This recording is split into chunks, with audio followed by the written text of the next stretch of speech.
back on your screen with another vlog. It's 11 later. Okay, I gotta go. I don't want to be late for my nail appointment.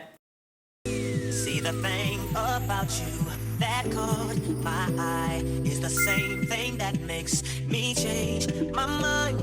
Kinda hard to explain, but girl, I'll try. You need to sit down, this may take a while. See, this girl, she sorta looks just like you. She even smiles just the way you do. So innocent, she seems. Birthday to you. Make a wish. Good wish. Woo, good job.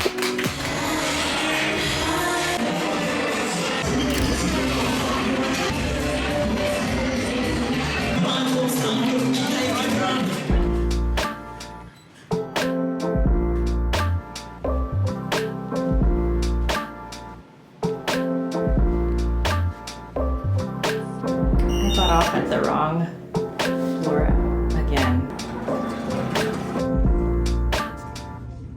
Hola, we are done. I will sit down and talk with you when we get home, but first, coffee.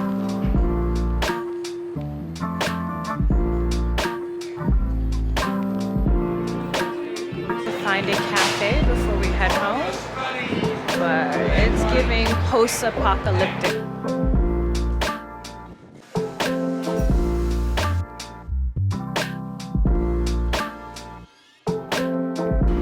Are still blurry. I definitely want to come back here in the summer because this is a very laid-back, chill vibe. It's one of those places that feels like it's completely different from the rest of Toronto.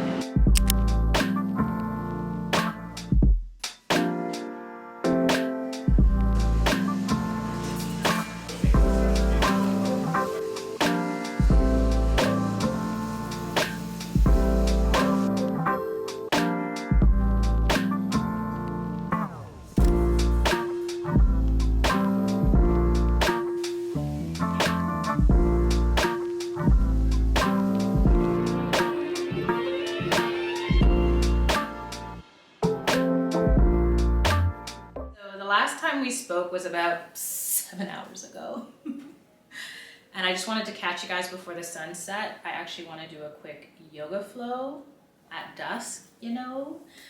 It has been an interesting day. At least it hasn't been stressful or somber, but it's definitely been surreal. So let's go back a bit. So as you saw, I went to my annual eye appointment. And I think I sat down with you guys last year. I don't know what I said, but I remember how I felt. And I'm so grateful that I'm light years away from where I was a year ago, since last year was a nightmare and a nightmare and a nightmare, like triple down in Inception. Like everything that was happening was just so unreal. I'm so glad that I got through it.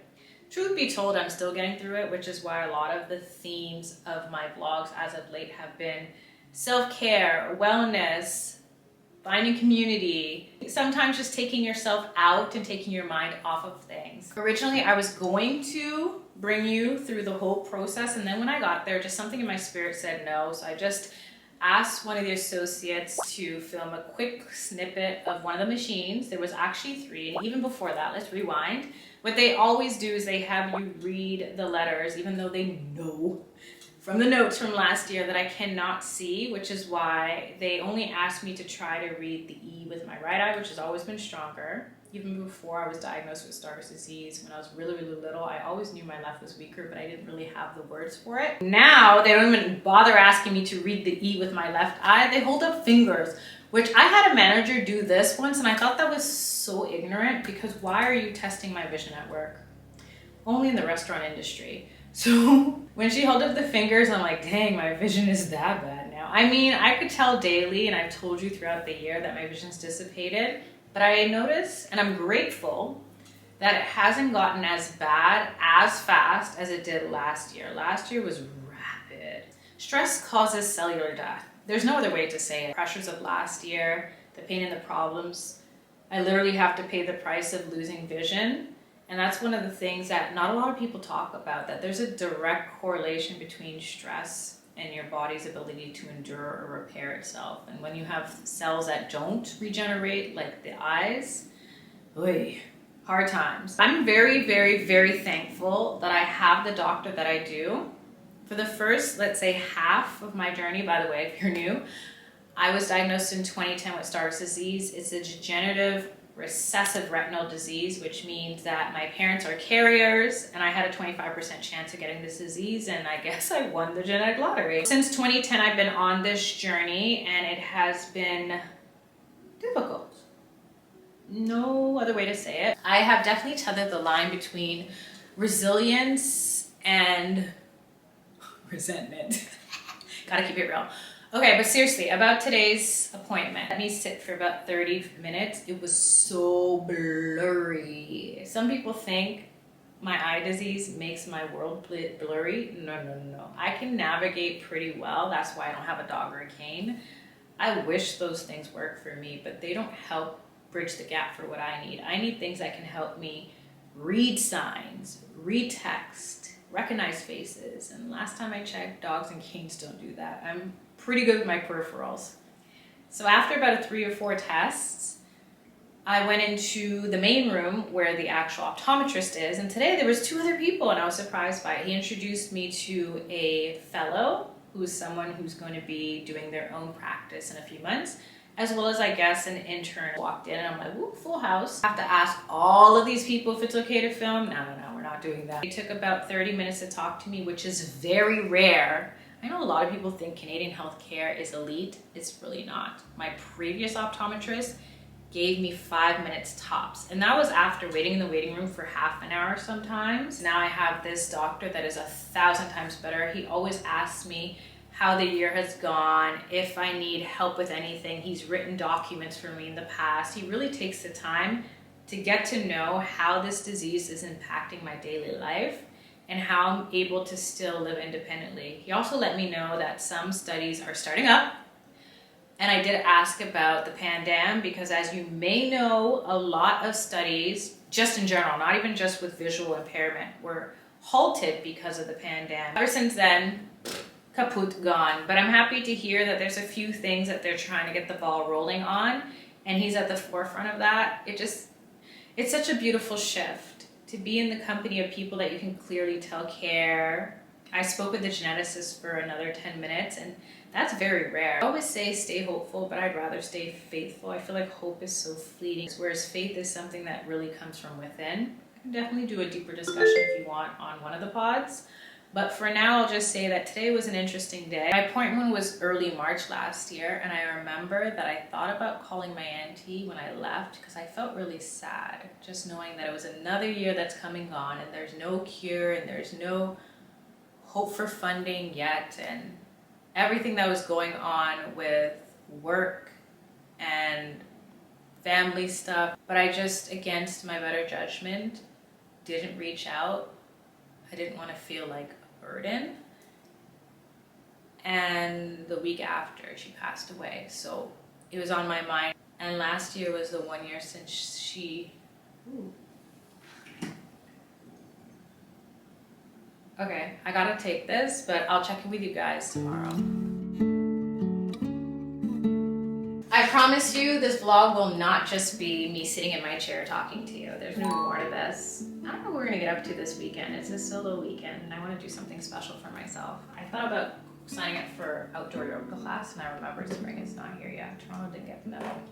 But anyway, what I was doing earlier today, I've been talking for 2 hours straight. I'm like sick of hearing my own voice. As some of you may already know, I am a freelancer and I'm a reviewer. So what that means is there's certain companies out there that allow people like me to become accessibility testers, or what I like to call functionality reviewers. What that basically means and entails is that I get to review websites and apps from major companies and new and up-and-coming companies to let them know what works and what doesn't work from a visually impaired perspective. And today I had 2 back-to-back of working directly with the client. So for about 4 years, I was doing it within the ecosystem of the company I work for. But now they actually gave me the free reins to work with the clients. They reached out to me. They're like, you're so good at what you do. Do you want to start talking with the clients directly? Hello, yes. One of the things they said before they logged off was, we don't have that many questions for you because you gave us so much feedback and you were really tech savvy and extremely descriptive. So I felt like that was just, it was a good moment. I wanted to share that with you. So anywho, I also edited a video super early. So that should be up and stuck, and I hope you're enjoying it. And then, yeah, that's that on that.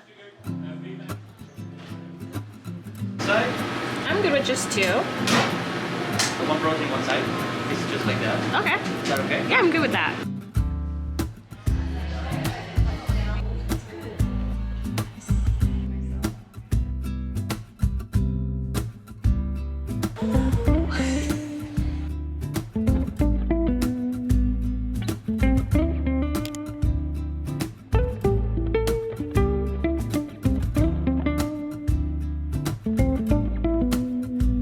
I wonder where it's going.